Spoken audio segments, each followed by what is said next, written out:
trash talking. He did have some critical comments on Donald Trump as well. But one NFL player who's been associated with President Trump is Tom Brady. Patriots quarterback, as you remember, was seen with a Make America Great Again hat in his locker when Trump first announced his candidacy for presidency in 2015. When asked yesterday about the president's recent criticism of NFL players and team owners, Brady said, quote, he wasn't getting into any of that. Well, this morning on his weekly appearance on WEEI radio in Boston, Brady did get into it.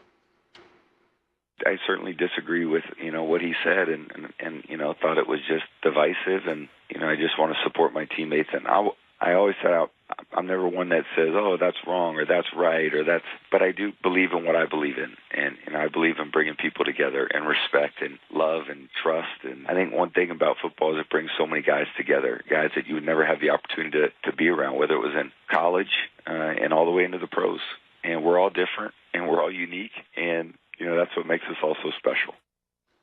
All right, to get a little deeper into this conversation, we bring in NFL insider Adam Schefter, NFL analyst Jeff Saturday. Also part of the discussion, we have senior writer for the Undefeated Jason Reed and ESPN contributor Will Cain. Adam, let me start with you. How are teams and players reacting after seeing such widespread action across the league?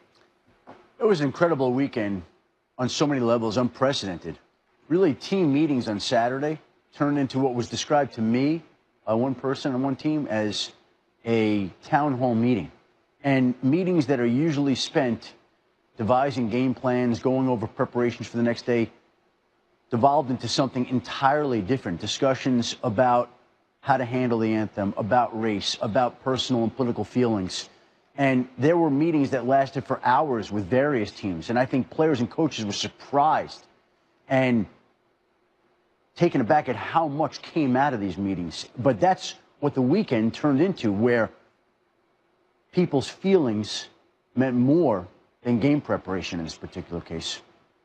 Yeah, I mean, I can't imagine sitting in there yesterday or a couple of days ago as teams are doing, because that's the process for any NFL team, is the coach is going to come up and ask. They want everybody to be in agreement, everybody to understand, hey, how are we going to do this, right? The comments, and I love what Tom Brady said. It was disrespectful what the president said, and it was divisive, and we're trying to unite, especially as a team, because ultimately we're all judged about how we perform as a team on that football field. So whatever needs to be said in that locker room, because we are a family, or we're doing it as one. Then we walk out as a united front. I think as a league, they did that for the most part. I didn't think there was anything disrespectful. I like that players said over and over, this is no disrespect to our veterans, the men and women who have sacrificed the ultimate sacrifice. We understand we are not trying to even put or to de-emphasize what they've done. This is to get a discussion started from what players are finding very important. And so I thought they did a good job of the way they framed it. And I liked that everybody participated, whether they were standing, to Drew Brees' point. Look, I'm going to stand with my hand over my heart. I respect the heck out of that. But I'm locked arms and I'm holding, I'm with my guys. And whatever makes that team feel united and together as one front, that was what the ultimate goal was for each and every one of those players walking out there, to try to put behind them before the ball is kicked and they got to go perform their jobs. Because it does bear repeating that while you're reading things and it says anthem protest, they're not protesting the national anthem. They are demonstrating during the national anthem. They are protesting racial inequalities and police brutality. With that being said, I want to bring in I want to bring in Will and Jason, and I'll start with you, Jason. We've seen these demonstrations. Okay, moving forward, what now? Well, Elle, that's the key question, because, you have this movement that was ratcheted up because of the president's rhetoric on Friday. And I talked to 3 African-American assistant coaches I know on Saturday when guys were getting involved with meetings, and they said they had never seen players angrier. And my thing to all of them in text messages and the conversation we had, okay, well, where are we going to go with this? Because the dialogue is there. I mean, it's there now. What Colin Kaepernick did, however you feel about it, he sparked a conversation. He put a spotlight on it, and now it's grown and it's grown. And with what the president did the other night, it's grown even more. And the players, I don't think at this point know exactly what they want to do. There's a core group that does know. There's a core group that's talking about criminal justice reform. There's a core group that's talking about the disproportionately negative experiences that many black and brown people have in communities, and what we can do about criminal justice reform, what we can do about the issues in the community with regard to policing. But the core group was not just what we saw yesterday. We saw many other people. And the question is, what are those guys going to do to get engaged in this movement? And are they going to continue to be engaged in the movement? Well, let me ask you this. Going from the question, what will the players do going forward? What will it take for those criticizing the players about their stance during the national anthem to come to some type of discussion to address the actual issue so we get to a point where the players are not doing this during the national anthem? Well, Michael, I fear that we're further away from that than we've ever been. I hear in Jason some optimism that a conversation has ignited, but forgive me if what I feel today is pessimism. See, I don't have a side. There's no side for me to be on in this fight. When I look at this, I look at the President of the United States, and I think what has transpired over the past 72 hours is incredibly beneath the office of the president. To call any person in this country an SOB, to inject yourself into the private employment decisions of private businesses, that is not the role of the President of the United States. Meanwhile, there are things that deserve attention, like a madman in North Korea, or a hurricane and flooding in Puerto Rico, or even the issues that Colin Kaepernick might have originally stood for. One that I have taken issue with from time to time. See, Jason, here's what I'm afraid of. What started out perhaps somewhat ill-defined, but at least somewhat we can agree on, was a protest against police brutality and inequality when it comes to police treatment of African Americans, has then been expanded into general concepts of inequality. It was done during the national anthem, which you'll forgive many people for seeing it as a general indictment of America, but now here comes Trump, and he's made it about him. And the American flag, he's chosen to be on his side. And half the players have knelt this weekend in opposition to Trump. So whatever message there was is gone or watered down. And now we're in the midst of this a fight which I will suggest to you this: everyone loses. Football fans, the office of the presidency, the message, everyone loses.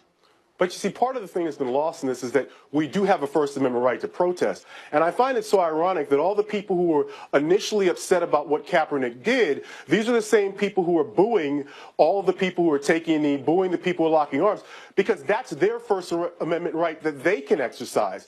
So for me, when I look at what happened yesterday, I know the level of anger that many African-American players had because, again, my reporting was talking to coaches and players, and it's not just the anger at Trump, it's the anger that we can't even get a basic set of facts that we can agree upon about what is going on in this country with regard to race. African Americans feel, and I'm one of them, that there are things that are occurring that white people do not acknowledge, and I think that when I'm driving and I get stopped all the time, and when I have to have a conversation with my son about how he can keep himself alive if he gets stopped as he gets older, these are things that the people who are booing the fact that people are trying to shine a light on these things don't seem to understand. But Jason, those facts are where this conversation should be. That debate is where this conversation should be. While I will agree that your experience and my experience in this country are very different, those facts and data are where the debate is worthy of being had. I can look at an incident like Philandro Castile and go, I don't know how that happens. I don't understand how that happens anything outside of race. But I can look at Michael Bennett's and go, the facts don't add up. Or what happened in Ferguson, Michael Brown, and say, you know what, the facts don't add up. But that's the conversation on the facts, on the data. And where we are today, after this past weekend, we have to agree we're very far from that conversation. Well, I'm sure Adam and Jeff want to get involved here too, but let me just say this quickly. When a 12-year-old child can be shot and killed because he looks menacing to a police officer, when we have these situations, Tamir Rice, when we have these situations constantly where there are people who simply will not acknowledge that the African-American experience, especially if you're an African-American male in this country, is inherently different than what it is for someone such as yourself. And that you talk about what the conversation is, until we can at least agree on that, and we don't agree on that. Until we can at least agree on that, I don't really know how we go forward. All we can do is keep having a discussion, and we keep going around and around. Jason Reed, Will Cain, very good discussion, very good points raised from both of you gentlemen. Appreciate you joining us here on SportsCenter. And again, hopefully football and these players can bring some type of discussion, and we move forward as a society. But even saying that, we had some really good games on Sunday, and I don't want everything to overshadow the entertainment value that football provides for us. So let's get back into that conversation real quickly, and I'm going to do it from a negative standpoint because we got some issues to address in terms of injuries and quarterbacks and stuff like that.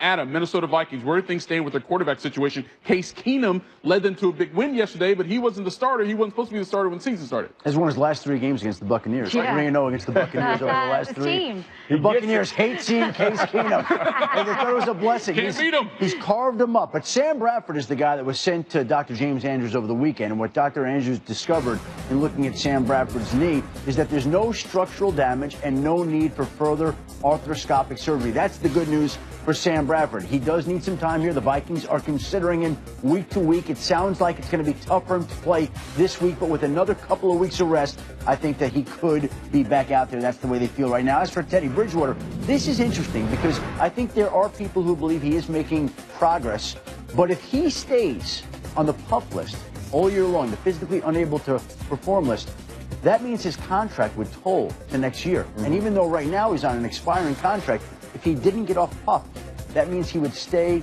on the list, and the Vikings could control him next year contractually as well, in which case you'd have Bradford, and maybe you could franchise Bradford and keep Bridgewater.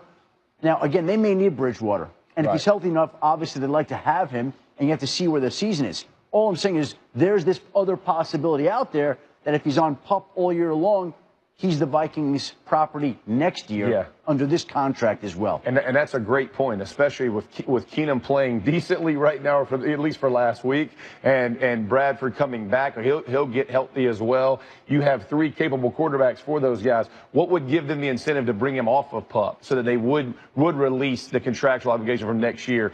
Yeah, that's a tough one you know what I mean? It's a tough one all the way around, but hopefully Bridgewater gets healthy. Ultimately, that's what you want from a player perspective. And look, they're encouraged with his recovery, and they are optimistic that he can return this season, but it doesn't mean he will. No. And you have to evaluate the circumstances. All we're saying is here's another option Absolutely. that's out there. Great point. Yep. And it's an obscure CBA rule that exists that could affect Teddy Bridgewater, the Vikings, this and next season. When's the last time that we talked about the Vikings having too many options at quarterback? Exactly. That's incredible. Let's talk about some other injuries. I mean, listen, the Panthers get blown out, adding insult to injury. Kelvin Benjamin goes down as well. What can you tell us about his injury? Didn't come back to the game, but was told today that he's quote-unquote fine, whatever fine is. But when you watch this play, it doesn't look like he's fine. He comes across the middle, goes down on a knee that has given him problems in the past. He's had surgery on the knee. Look at how it's bent back. Ooh. So this could be a couple-of-week type injury, but it's certainly not season-ending.